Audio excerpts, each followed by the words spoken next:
बिस्मिल्लाहिर्रहमानिर्रहीम। अस्सलाम वालेकुम dear students, my name is mrs Rainoor. अच्छा जी, principle of accounting ICom part 1 की चैप्टर नंबर 2 हमने स्टार्ट किया हुआ है अकाउंटिंग इक्वेशन का, और हम अब बेसिकली उसके न्यूमेरिकल्स सॉल्व कर रहे हैं। तो इससे पहले वाले लेक्चर में मैंने आपको एक इलस्ट्रेशन सॉल्व करवाई, लेकिन आज हम क्या करेंगे, प्रॉब्लम को सॉल्व करेंगे। तो फर्स्ट प्रॉब्लम छोटा सा है, इजी सा है, तो पहले हम इजी सा प्रॉब्लम करते हैं ताकि हमें कोई मुश्किल ना हो। अच्छा, फर्स्ट ऑफ ऑल तो इसकी एंट्रीज़ को देख लेते हैं। Show the effects of the following transactions on the accounting equation. Accounting equations पे ये ट्रांजैक्शंस का जो इफेक्ट है ये शो करें। मिस्टर अली है।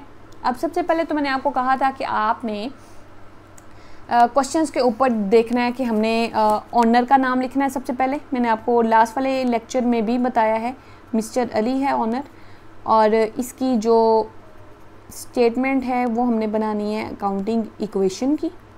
तो सेकंड पे आप लिख दें अकाउंटिंग इक्वेशन, ठीक है जी। और थर्ड वाली लाइन पे हमने लिखना होता है फॉर द मंथ ऑफ, लेकिन इस क्वेश्चन में हमें मंथ मेंशन नहीं किया गया, तो हम लिखेंगे for the month of dash dash dash, मतलब अभी हमें इसका नहीं पता। और ना ही इस क्वेश्चन में हमें प्रॉपर कोई डेट दी गई है, जस्ट 1 और 2 बताया गया है, तो हम वो लिख लेंगे। तो सबसे पहले हम देखते हैं जी हमारी एंट्री नंबर 1 में क्या बताया गया है। फर्स्ट ऑफ ऑल वो कह रहा है मिस्टर अली जो है स्टार्टेड बिजनेस विद कैश ₹84,000। तो 84,000 से उसने क्या लेके आया है, कैश लेके आया है बिज़नेस में। और वो कैश जो है आपको पता है, जो भी ऑनर कोई भी चीज़ जो बिज़नेस को चलाने के लिए बिज़नेस में लेके आता है वो कैपिटल भी होता है। तो इस एंट्री के जो डबल इफ़ेक्ट होगा, एक तो कैश इंक्रीज़ होगा और दूसरा कैपिटल इंक्रीज़ होगा। तो सबसे जो पहला हमारा एसेट है वो कौन सा है जी, कैश। 84,000 से क्या आया है हमारे पास, कैश आ गया, और 84,000 से ही हमारी लाइबिलिटी में क्या हो गया है, सॉरी लाइबिलिटी बोल रही हूँ, कैपिटल में इंक्रीज़ हो गया है। क्लियर है। सेकंड वाली एंट्री देख लें जी। सेकंड एंट्री में वो कहता है ही purchased goods for cash 8,000 and credit 5,000। उसने गुड्स परचेज़ की हैं जिनमें से 8,000 उसने कैश पे परचेज़ की हैं और 5,000 उसने क्रेडिट पे परचेज़ की हैं। अब जो नेक्स्ट हमारा एसेट है वो हैं जी गुड्स, ठीक है जी। गुड्स जो हैं वो कितने कितने की आई हैं, 8,000 और 5,000। अब गुड्स वाले कॉलम में हम 8 और 5,000 को प्लस करके लिखेंगे, क्योंकि आई तो गुड्स है ना, बेशक वो कैश में आई हैं या क्रेडिट में आई हैं, तो गुड्स में ये दोनों चीज़ें लिखी जाएंगी। 8,000 प्लस 5,000 टोटल बन गया जी 13,000। 13,000 की टोटल गुड्स हैं, जिनमें से 8,000 के लिए कैश पे किया गया है, तो कैश में से हम माइनस कर देंगे 8,000, और 5,000 जो है वो हमने अभी पे करना है, वो हमारी लाइबिलिटी बन गई। तो लाइबिलिटी के नीचे हम क्या लिख देंगे जी, 5,000। अब 84,000 में से जब मैं 8,000 को माइनस करूँगी, क्योंकि बैलेंस करना है ना, तो बैलेंस करने के लिए इसको माइनस करना पड़ेगा, तो मेरे पास आएगा जी 76,000। ये 13,000 एज इट इज़ मेरे पास पड़ा हुआ है, ये 5,000 भी मेरे पास एज इट इज़ पड़ा हुआ है, और 84,000 का जो मेरे पास कैपिटल है वो भी पड़ा हुआ है। ठीक हो गया जी। अब एंट्री नंबर 3 पे देखें कि वो क्या कहता है हमें। एंट्री नंबर 3 में वो कह रहा है ही परचेज्ड, उसने परचेज़ किया है फर्नीचर परचेज़ किया है फॉर डोमेस्टिक यूज़ कॉस्टिंग ₹2,000। अब डोमेस्टिक यूज़ का मतलब है घर के यूज़ के लिए, नॉट फॉर द बिजनेस के लिए नहीं। ये जो हम अकाउंटिंग इक्वेशन कर रहे हैं, ये जो हम एंट्रीज़ कर रहे हैं, ये जो हम बैलेंस कर रहे हैं, ये बिज़नेस के पॉइंट ऑफ व्यू से कर रहे हैं। ऐसी कोई भी चीज़ जो घर के लिए, डोमेस्टिक यूज़ के लिए, वो अपनी पर्सनल यूज़ के लिए ख़रीदेगा, उसका कैश तो हम पे कर रहे हैं, तो कैश में तो कमी होगी, कैपिटल में भी कमी होगी, लेकिन यहाँ पे हम फर्नीचर कॉलम नहीं बनाएंगे। ठीक हो गया। ये नहीं कहना कि जी ये फर्नीचर लिख के उसके नीचे आपने 2,000 लिख देना है, ऐसा कुछ नहीं करना। तो क्या करेंगे जनाब, हम कैश में से 2,000 को माइनस करेंगे, और ये 2,000 ही हम माइनस करेंगे कैपिटल में से। क्लियर है। कि यहाँ पे फर्नीचर का कॉलम क्यों नहीं बनाया, क्योंकि ये फर्नीचर बिजनेस के लिए नहीं है, इसलिए इसको बिजनेस में रिकॉर्ड नहीं किया जाएगा। अब हम बैलेंस देखते हैं। 76,000 में से जब 2,000 गया तो बाकी बचा 74,000 और इधर हमारे पास आ गया जी 13,000 एज इट इज़ जो पड़ा हुआ है।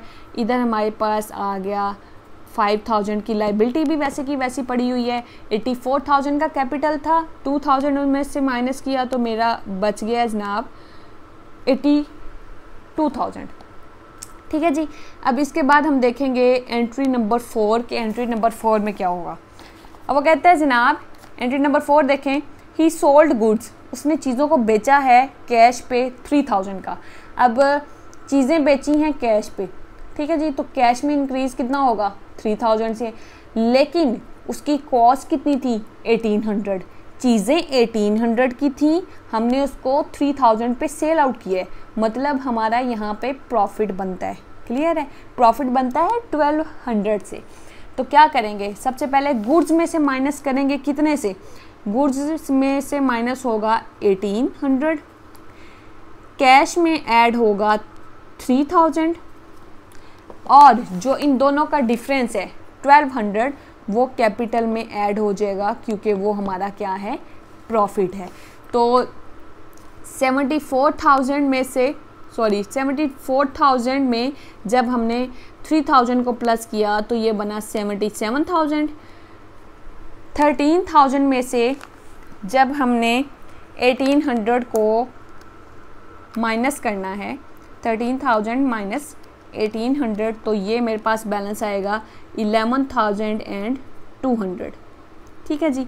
इसी तरह 5,000 एज इट इज़ पड़ा रहेगा और 82,000 में जब हम 1,200 को ऐड करेंगे तो ये बनेगा जी 83,200। क्लियर है। अब लास्ट एंट्री है जी इस क्वेश्चन की, एंट्री नंबर 5, वो देखते हैं जी उसमें क्या लिखा है। वो एट द एंड कह रहा है ही पेड सैलरीज ₹1,200, सैलरी पे की गई हैं 1,200। तो ऑब्वियसली आपको पता है सैलरी कैश में पे की जाती है तो कैश में कमी होगी और इसके साथ साथ कैपिटल में भी कमी होगी।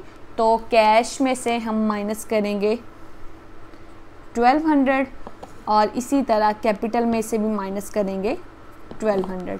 जब 77,000 में से 77,000 माइनस 1,200 किया तो ये मेरे पास आया 75,800।